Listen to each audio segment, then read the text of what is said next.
Yes, clear.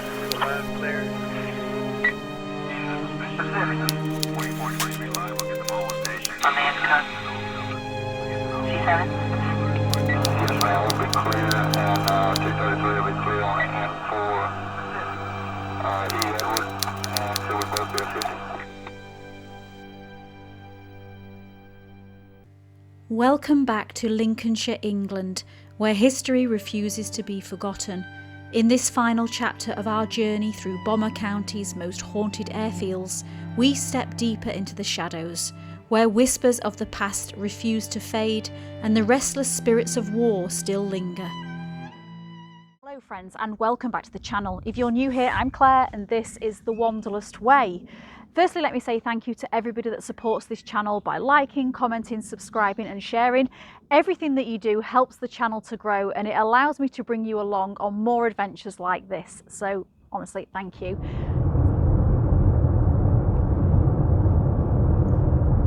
We're back with part 2 of the haunted airfields of Lincolnshire. Thank you to everybody that watched the video last week. It's actually done really well on the channel, and I've had lots of comments. Some of you have told me some amazing things, so thank you for that. Once again, we're about to uncover chilling stories that blur the line between history and the paranormal. From a ghostly figure caught on camera by investigators to a phantom hitchhiker, forever trying to return to the airfield where he once served. We'll hear tales of what happens when the dead are haunted by their past mistakes, and how trying to build a dream home amongst one of these air bases might mean you'll never quite be alone. As we walk these abandoned runways and stand beneath silent control towers, please remember though, these are not just ghost stories. These are echoes of real people, brave souls who once called these airfields home. Some say the past is never truly gone. Today, we may find out just how true that is.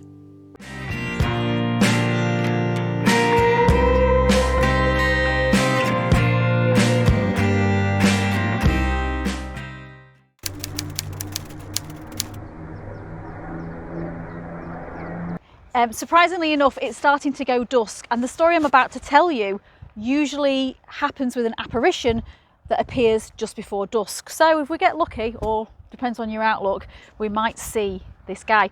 So this story is about an officer called Sergeant Sinclair, and his ghost is said to haunt the airfield here at Binbrook. Perched atop the windswept Lincolnshire Wolds, RAF Binbrook once stood as a vital frontline bomber station during the Second World War.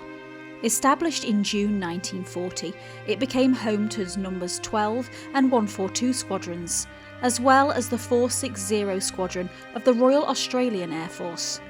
The airfield buzzed with activity, but with each mission came immense danger, and many never returned. Tragedy struck RAF Binbrook on the night of July 3rd, 1943, when Lancaster DV-172 suffered a catastrophic electrical failure. Its entire bomb load was released unexpectedly, triggering a devastating explosion. A 4,000-pound cookie bomb and 2 500-pounders detonated instantly, obliterating the aircraft. Then, on December the 17th, 4 aircraft from 460 Squadron crashed returning from Berlin, one falling just short of the runway. These tragedies left an indelible mark on RAF Binbrook, and perhaps something more. Since the war's end, a ghostly figure thought to be Sergeant Sinclair has been reported at the far end of the main runway. Witnesses describe an airman frantically signalling towards an unseen aircraft. According to local legend, it is the wartime ground crew sergeant who realised too late that an aircraft's bomb had been armed. Sprinting down the runway in a desperate bid to warn the crew, he could only watch as the aircraft took off, before erupting into a catastrophic explosion that claimed all lives aboard, including his own. Even after the airfield's closure in 1988, strange occurrences persisted. Guard dogs reportedly refused to enter certain areas, whimpering at unseen threats. Shadows flickered along empty corridors, and for one duty armourer, an ordinary night shift turned into an unforgettable nightmare. In his book Ghost Stations, Bruce Barrymore Halpenny recounts the chilling experience of Dick Green, a duty armourer here at Binbrook. One quiet Saturday night, alone in the station armoury, Green had secured every door. As he lay reading in his room, the silence was shattered. One by one, the corridor's light switches clicked on and off in a sequence, as if an invisible presence was walking along the passage. Click, click, click. There were no footsteps, no explanation, only encroaching darkness. Then, as suddenly as it had begun, silence returned.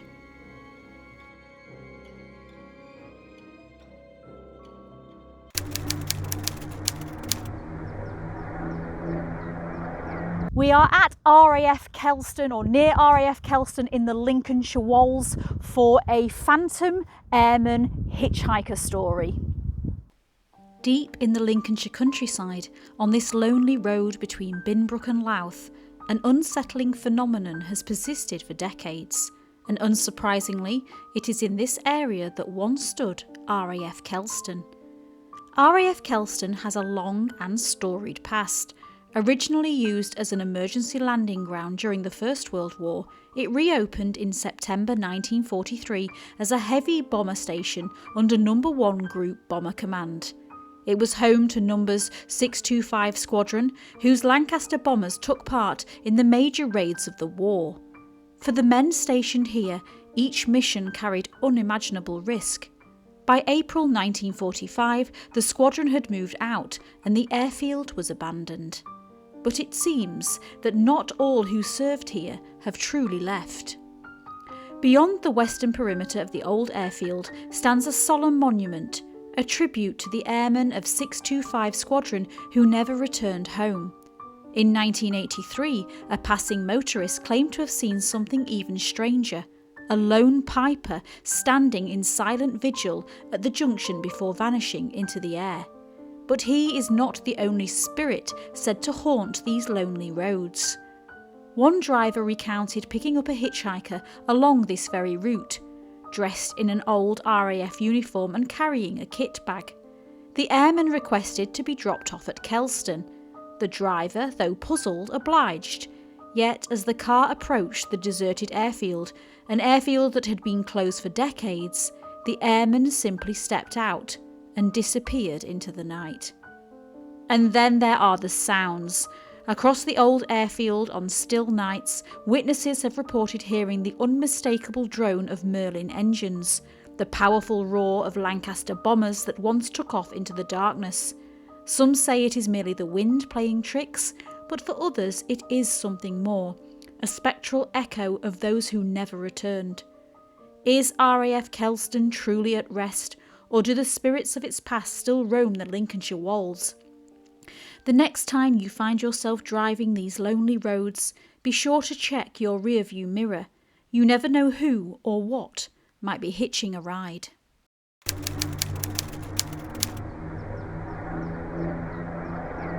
Welcome to RAF Kirton in Lindsey, which was operational since 1940 as a fighter command centre. Now, unfortunately, this site is locked up and highly guarded, as you can see, but what we'll do is we'll have a little walk around the perimeter and I'll share with you some of the ghostly stories.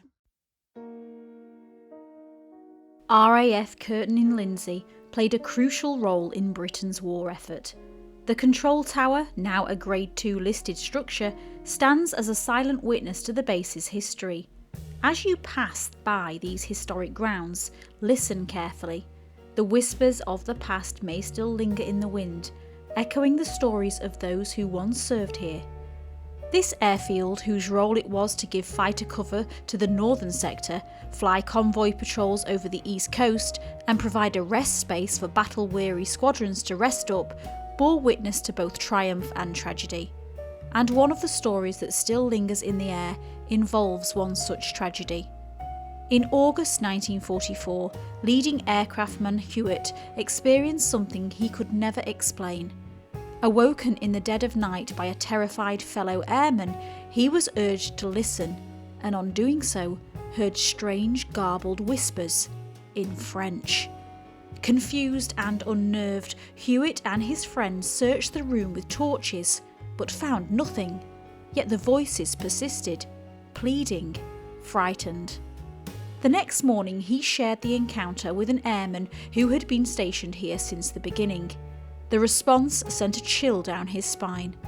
Block 37, the very barracks they slept in, had been hit during a Luftwaffe raid. At the time it was occupied by Free French pilots. Many had lost their lives. Had their spirits returned to relive the final moments? Even after its transfer to the army in 1965, the base remained shrouded in mystery. Unexplained screams have echoed through the night, chilling those who have heard them, and some have reported sightings of a phantom wartime pilot still patrolling the hangars as though awaiting orders. Perhaps these are simply stories, perhaps they are remnants of the past imprinted on the very foundations of RAF Kirton in Lindsey.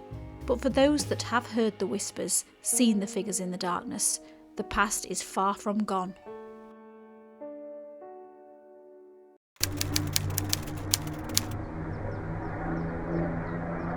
Next on the trail is RAF Elsham Wolds, which was a really important site here in Lincolnshire.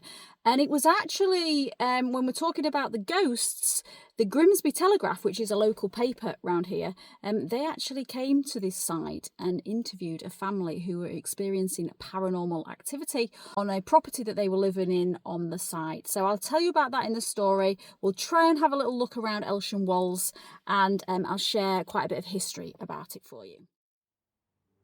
In the bleak, windswept fields of Lincolnshire, RAF Elsham Wolds stands as a silent sentinel to the ghosts of wars past. First established in the twilight of 1916, this airfield bore witness to 2 world conflicts, its soil steeped in the blood, sweat and tears of those who served.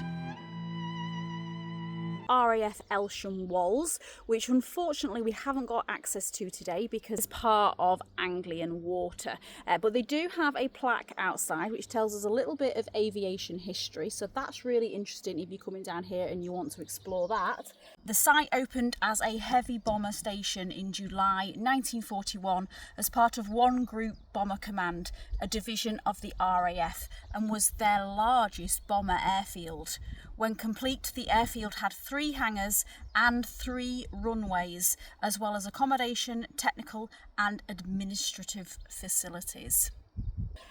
What is also interesting on this plaque is it tells us some nearby places that we can visit that are associated, including All Saints Church in Elsham, which is making me wonder whether they may have some memorial plaques or even graves of the servicemen that have lost their lives associated with RAF Elsham Wolds. So I might head down there after this and just see that and just pay our respects there.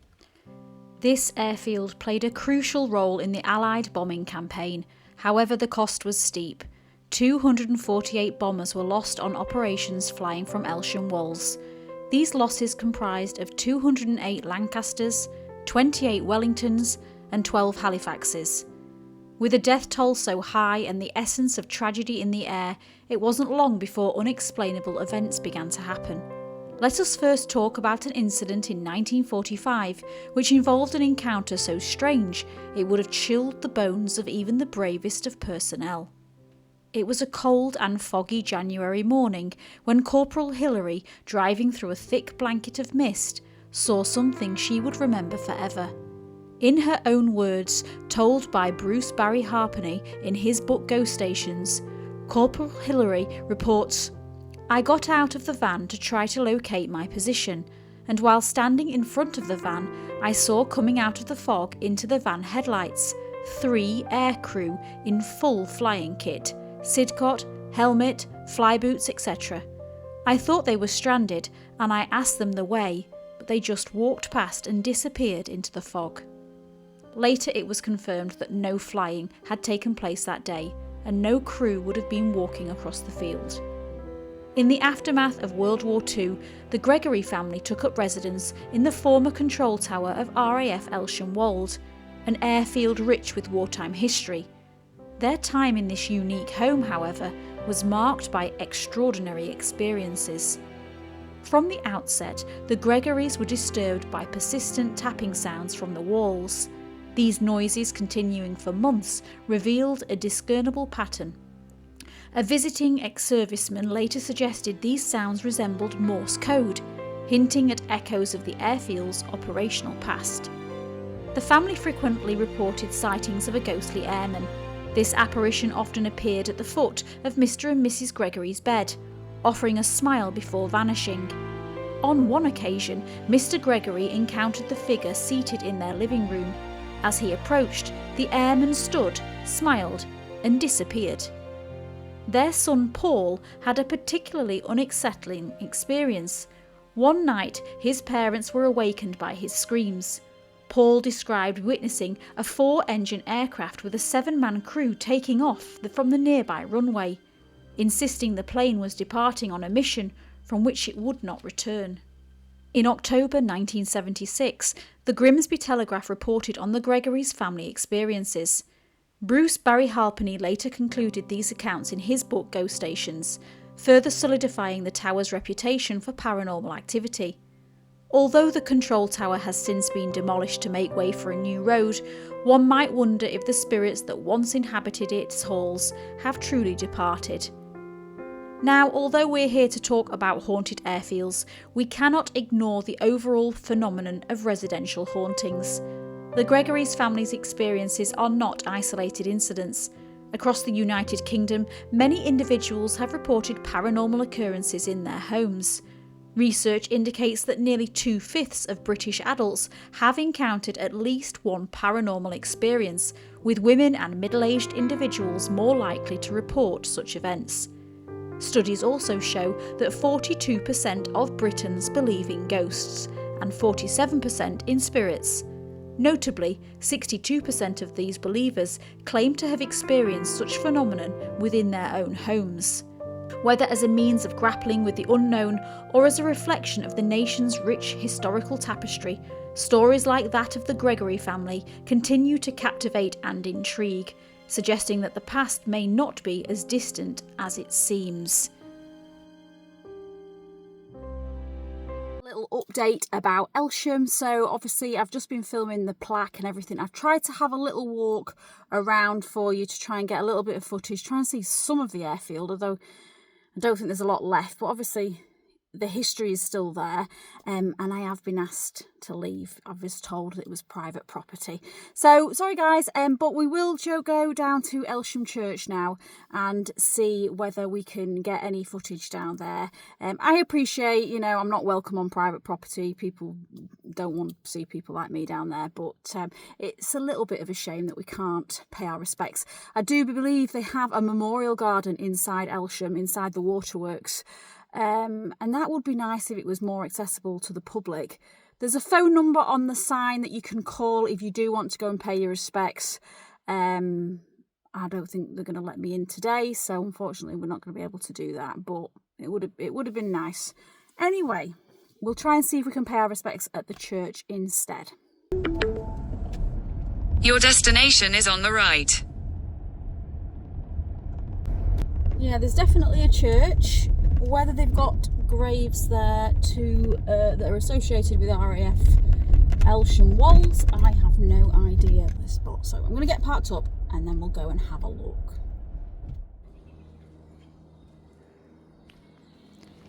I've now learnt that this beautiful church dates back to the 13th century and has many strong connections with some of the various families who owned nearby Elsham Hall.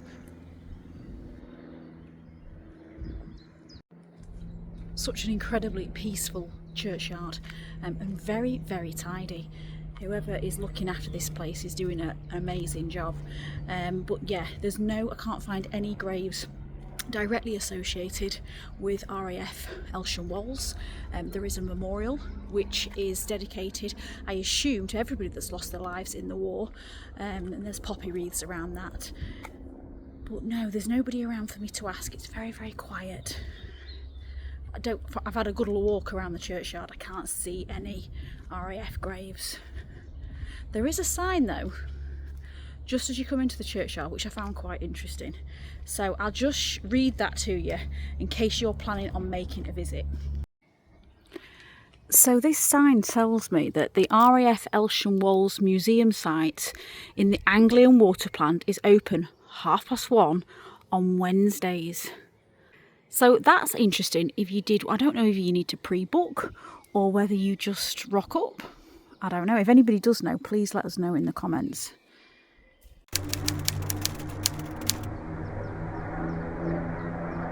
We're now at RAF Manby, and this site has been investigated by many paranormal researchers, and one did happen to get something on camera. So I'll share that footage with you first, and then we'll talk about some of the stories that have happened here. RAF Manby, a vital training ground during World War II, opened in 1938 as the Empire Air Armament School No. 1. Throughout the war, it trained armament officers, air gunners and bomb aimers, playing a crucial role in preparing personnel for combat. Even after the airfield's closure, mysterious occurrences persisted, and in 2017, some very eerie footage was captured by Steve Wesson and his UK Ghost Hunts team. This footage is readily available on the internet, but I'm going to share it with you today on this video. See what you think is going on here. Corridors now, just putting pigeons right here flying about. Well guys, it's a big building to cover. Yeah. It's going to be awesome.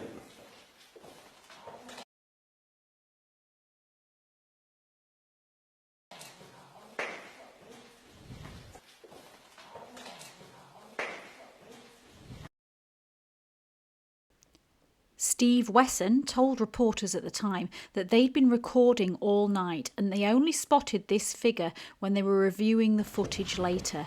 He also explained there was nobody else in the building.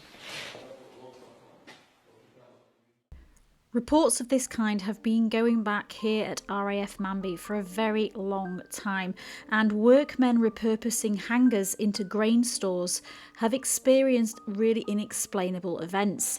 Their caravan was moving mysteriously during the night, and one time it shifted precisely 42 inches without explanation, and they did not realise until they woke up the following morning. One worker recounted a chilling experience while alone in his van. The passenger door opened and closed on its own, followed by the sensation of an unseen presence beside him. Moments later, he also saw a ghostly figure of an old tramp that vanished when he reached out, leaving an icy cold sensation. And then in December 1973, Mr. and Mrs. Marsham encountered a spectral airman near the old armoury. The figure, dressed in a greatcoat and gumboots, was visibly only to Mr. Marsham.